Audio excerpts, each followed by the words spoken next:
Shalom Yeshua, Minister offers us by giving all praise to Yahweh Hashem El Shai, double and still Apostle GMS, and those who are doing the work of truth, what, sincerity. This one's going to be titled, How Much Controversy Can One Scripture Cause? Because you've had a lot of, controversy around this whole, quote, rape doctrine, which, I ain't really too keen on calling it that for the simple reason it's not that deep. It is really, but it should have never caused as big a controversy as it has. But Yala bitch made Hebrew Americanites as it's been been put, and that's a great description because you're basically Americans, who know they're Israelites. You're a Gentile. Because it's funny, same people that bark up against the Cornelius doctrine. The same people barking up against the rape doctrine. But it really isn't that deep, right? So this is Deuteronomy 22 and 25, the scripture they usually like to start on. It says, but if a man find a betrothed damsel in the field, and the man force her and lie with her, then the man only that lay with her shall die. Right? It says, but unto the damsel thou shalt do nothing. Yeah, and that's correct. Because she's a betrothed damsel.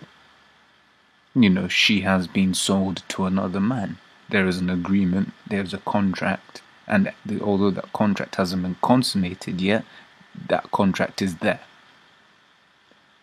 Right? And that's why that man has to be put to death, because he has committed adultery. That's another man's wife, although he's not consummated that marriage yet.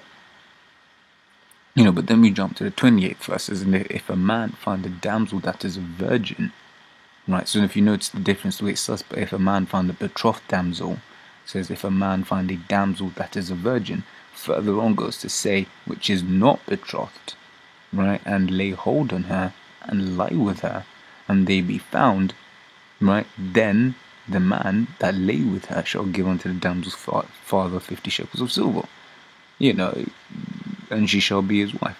Now it is what it is. Apostle Gabar was doing one on the nastiness of the scriptures, and this is, in this day and age, one of the nasties of the scriptures, that you can rape a woman and she can't do anything about it but become your wife. In Western society, it's oh my gosh, oh my gosh, oh my gosh. But that's the thing, it's Western society, which is why I referred to them earlier on as Hebrew Americanites. Because these guys that have a problem with this, they're just American. They basically want to appease the feelings of the woman. But that's not Israel. In Corinthians it says, the head of the man is Yahweh Shai, and the head of the woman is the man. That's the order. Whatever we do, they gotta get down with it. Not the other way around, man. We shouldn't be trying to appease these women, right? Which is why Nate always has a problem with this, because his woman's probably like, nigga, if you get down with that, I'ma leave your ass.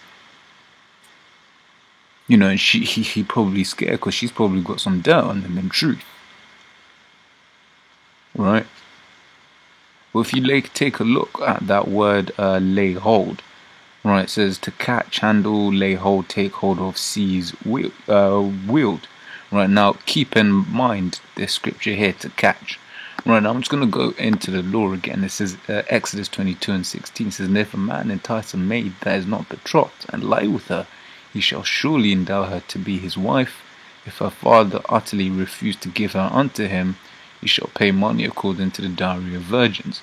Right, now this here, where it says entice a maid, it doesn't matter how he does it. It's this bit that matters, and lie with her. Right, let me look at that word entice.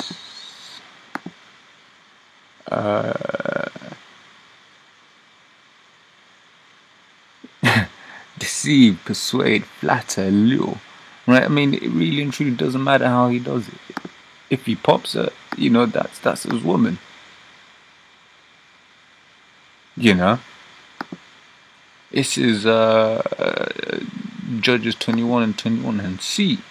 Behold, if the daughters of Shiloh come out to dance in dances, then come ye out of the vineyards, and catch you every man his wife for the daughters of Shiloh, and go to the land of Benjamin. Right now, if I said to keep in mind this word here, catch, that's exactly what the remaining of the tribe of Benjamin had to go out and do. Otherwise, there'd be no, the whole nation of Benjamin, would have run out, because basically they had the heads of the other Israelite nations were basically said, yo, we already said, that we're not so like, I'm just looking for it.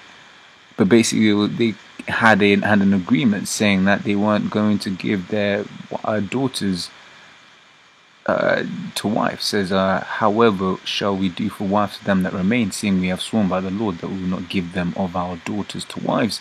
So basically they had to concoct a plan, and part of that plan was basically taking these women, laying a hold of these women, these virgins, right? And they became their wives. It's not that deep. I don't know if I've said this already, but in London, got a saying, which is, it's not that deep. And this one scripture has caused a lot of controversy. I'm pretty sure, but people use these kinds of things, to say, oh yeah, no, I'm not down with GMS anymore. You can't be teaching that. Well, really and truly, you just needed, those are the people that just wanted a reason to get out of the camp. That's all it was. Just like the biker jacket thing, that came out, and all it was, people used that as an excuse because they wanted to leave anyway. Sort of like if you ain't feeling your bitch, you want to dump her, but you ain't really got a good reason, right? And then she does some dumb shit, and then you throw a fake strop, and then all of a sudden, nah, I can't do this anymore. It's over. We're through. That's what they did. They weren't really feeling this woman, right? Which is this truth. She's the only woman worthy of our time in these last days, right? And then they wanted any reason, and they took any reason. So like I said. How much controversy can one scripture cause? A lot. But it really shouldn't be causing any controversy because it's not that deep. Like, I'd understand if, people were basically arguing, saying, no, that ain't right, on one of the deep breakdowns of the scriptures. One of the ones where, you read it, and you have to read it several times, and if you're unlearned, you're just not going to get it unless it be broken down to you by the apostles.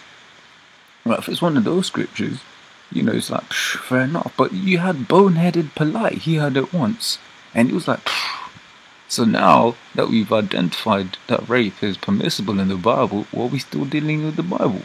If a bonehead like Polite can get it in one hit, what's wrong with you niggas? This scripture is not that deep.